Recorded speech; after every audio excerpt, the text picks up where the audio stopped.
बसपा अध्यक्ष मायावती प्रतापगढ़ दौरे पर रहने वाली हैं। आज प्रतापगढ़ में विशाल जनसभा को संबोधित करेंगी बसपा सुप्रीमो मायावती। वैसे प्रत्याशी प्रथमेश मिश्रा के समर्थन में उनका ये प्रचार हो रहा है और बसपा प्रत्याशी प्रथमेश मिश्रा के समर्थन में जनसभा को संबोधित करने के लिए आज बसपा अध्यक्ष मायावती प्रतापगढ़ के दौरे पर रहने वाली हैं। प्रतापगढ़ में विशाल जनसभा को संबोधित करेंगी मायावती और बसपा प्रत्याशी प्रथमेश मिश्रा के समर्थन में उनका धुआंधार प्रचार लगातार जारी। तो लोकसभा चुनाव को लेकर तमाम सियासी दलों में हलचल तेज होती हुई इसी कड़ी में बसपा सुप्रीमो मायावती आज प्रतापगढ़ के दौरे पर रहने वाली हैं। ऐसे में बसपा प्रत्याशी के समर्थन में वो जनसभा को संबोधित करेंगी और बसपा प्रत्याशी हैं प्रथमेश मिश्रा, जिनके समर्थन में आज बसपा प्रत्याशी मायावती जनसभा को संबोधित करने के लिए प्रतापगढ़ पहुंच रही हैं। और हमारे साथ हमारे UP state head Raghavendra Pratap Singh बने हुए हैं, तो उनका रुख करना चाहेंगे। राघवेंद्र, तो प्रतापगढ़ का दौरा रहने वाला है बसपा सुप्रीमो मायावती का, सबसे पहले तो उनके दौरे को लेकर जानकारी दें।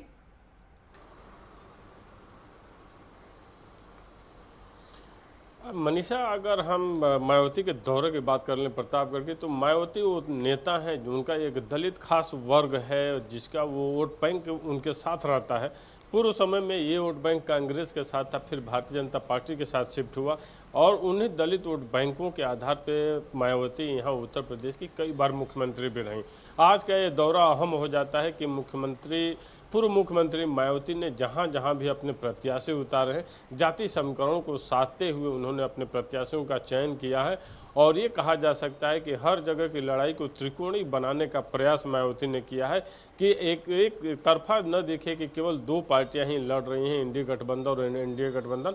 उन्होंने लड़ाई में जहां भी अपने प्रत्याशी उतारे उस रूप में चुनाव प्रचार भी करते हुए दिखाई दे रहे हैं और उस रूप में प्रत्याशियों का मनोबल भी बढ़ा रहे हैं कि लड़ाई त्रिकोणीय दिखे और उनका भी प्रत्याशी लड़ते हुए दिखे और उनके सारे प्रत्याशी लड़ते हुए दिखाई दे भी दे रहे। और प्रतापगढ़ का उनका ये दौरा खास हो जाता है कि वहाँ पे भी इनके वोट बैंक की बात कर लें तो वोट बैंक की तादाद ज़्यादा है। हार जीत अपनी जगह है, वो तो 4 जून को पता चलेगा कौन प्रत्याशी वहाँ जीतता है, क्योंकि प्रतापगढ़ वो जिला है जहाँ पे राजकुमारी रत्ना सिंह भी रहती हैं, रघुराज प्रताप सिंह राजा भैया का भी क्षेत्र है, तो कई वहाँ पे रजवाड़े भी हैं। इसके अलावा दलित वोट बैंक है और केंद्र सरकार द्वारा राज्य सरकार द्वारा योजनाएं चलाई जा रही हैं, उनका भी प्रभाव है। देखना होगा कि अपने खास वोट वर्ग में मायावती कितना सेंध लगा पाती हैं या उनका वोट बैंक अपने घर वापसी कितने प्रतिशत तक कर पाता है। लेकिन मायावती इस चुनाव में ताकत झोंकी हुई है। हार कितनी सीटों पे उनको जीत मिलेगी, कितने पे हार, ये तो 4 जून को पता चलेगा। लेकिन इतना जरूर है कि मायावती अपनी उपस्थिति लगातार दर्ज कराती हुई दिखाई दे रही हैं। बिल्कुल राघवेंद्र, अभी कुछ देर पहले आपसे राजा भैया के बारे में ये बात चल रही थी कि उनकी तूती लगभग उनके आसपास से जुड़े हुए हर क्षेत्र में बजती है और उनका दबदबा लगभग प्रभाव हर क्षेत्र में है। और ऐसे में सूत्रों के हवाले से जो कल जानकारी मिल रही थी कि उन्होंने लोकसभा इलेक्शन में किसी भी पार्टी को समर्थन देने से इनकार कर दिया है, तो क्या सभी पार्टियों के लिए चुनावी चुनौतियां खड़ी होती हुई देख पा रहे हैं?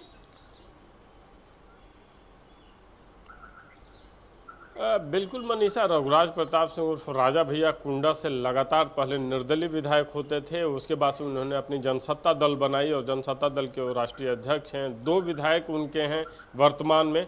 लेकिन हम बात कर लें राजा भैया की, तो प्रतापगढ़ की बात करें या फिर रायबरेली की बात करें, अमेठी की बात करें, इसके अलावा प्रयागराज की बात करें, फतेहपुर की बात करें, कौशाम्बी की बात करें, ये वो जिले हैं जहाँ पे उनका काफ़ी होल्ड रहता है। उनके समर्थकों की एक लंबी फौज है और उस आधार पर राजा भैया का वर्चस्व वहाँ पे कायम रहता है। दबंग प्रवृत्ति के हैं और राजा भैया वो नेता हैं कि जब पिछले समय में राजनीति का एक ऐसा चक्र चला था कि उन्होंने जब विधायकों को तोड़ा था तो मायावती ने मुख्यमंत्री रहते हुए उनके ऊपर पोटा भी लगाया था। तो राजा भैया इस अपने लड़ाई के लिए भी जाने जाते हैं। इसके अलावा अगर वो समर्थन नहीं देते हैं, जैसा आपने कहा, और कल उनका एक वीडियो आया भी था कि सभी लोग स्वतंत्र हैं, जिसको चाहे वोट करें, मेरा समर्थन न तो सपा को है न भाजपा को है।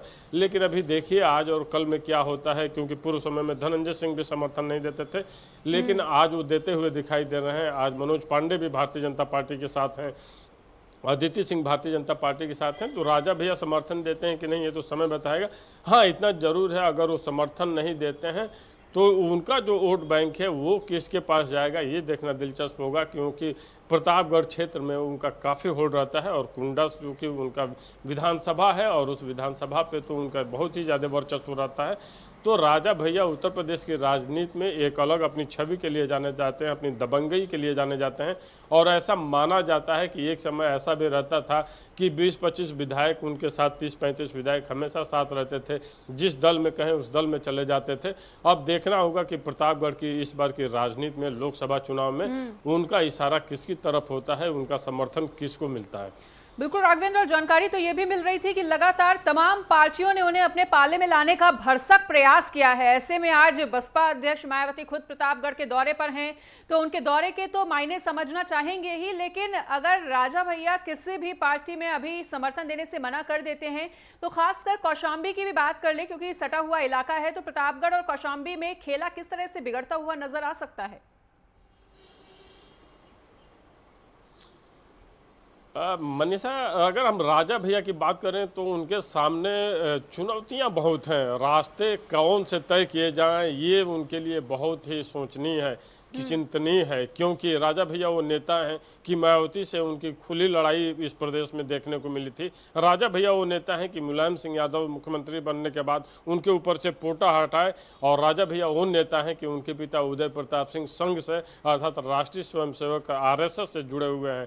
तो उनके सामने बहुत ही दुविधा की बातें हैं कि वो जाएँ तो किसके साथ जाएँ, सपा के साथ जाएँ या फिर बसपा के साथ जाएँ या भाजपा के साथ जाएँ। और ऐसे में जब आप अपनी एक राजनीतिक दल बनाए हुए रहते हैं तो आपके सामने चुनौतियां और होती हैं, क्योंकि आप वर्तमान में आप निर्दलीय नहीं हैं, आपके पास एक पार्टी है, आप जाएंगे तो अपनी पार्टी लेकर जाएंगे, तो किसके साथ जाएंगे ये चुनौती है।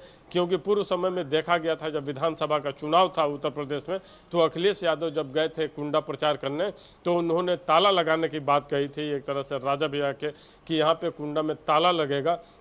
तो उस चुनौती को भी देखना होगा। हाँ, इतना जरूर है कि उनके संबंध भारतीय जनता पार्टी से भी ठीक हैं और समाजवादी पार्टी से भी ठीक है।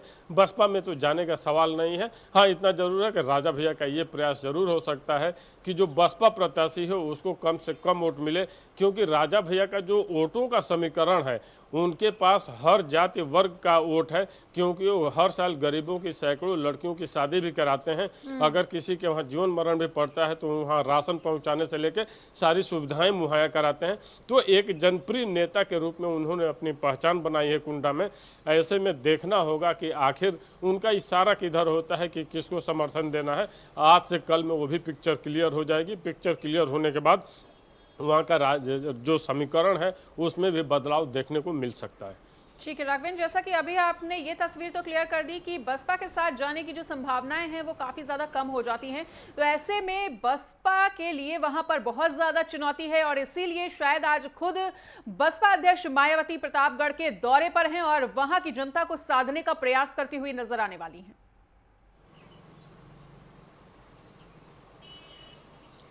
बेशक वो अपने समर्थकों को साधने का प्रयास करेंगे। उनका प्रयास होगा कि उनका जो वोट बैंक है, उनका जो वो काडर का वोट है वो बसपा के साथ जुड़ा रहे, और उनका जो वोट बैंक है वो लाभार्थियों की एक संख्या जो भारतीय जनता पार्टी ने बनाई है पूरे देश में वो एक चुनौती देता है। क्योंकि वैसे में कई वोट बैंक टूटेगी, उसमें फिर ये नहीं रहा कि ये बसपा का वोटर है, ये कांग्रेस का वोटर है, ये सपा का वोटर है। एक लाभार्थियों का खास vote bank Bharatiya Janata party ने बनाया है, जिसमें हर गरीब वर्ग का, वो चाहे किसी भी जाति धर्म पंथ संप्रदाय का हो, वो उसमें शामिल है। तो बसपा के सामने यही चुनौती है और इसी चुनौती को साधने के लिए ही मायावती की आज रैली प्रतापगढ़ में होगी, जिसमें वो अपने वोट बैंक को अपनी तरफ साधने का प्रयास करती हुई दिखाई दे सकते हैं। ठीक है राघवेंद्र, तो इस तमाम बातचीत के लिए, तमाम जानकारी को साझा करने के लिए आपका बहुत बहुत शुक्रिया।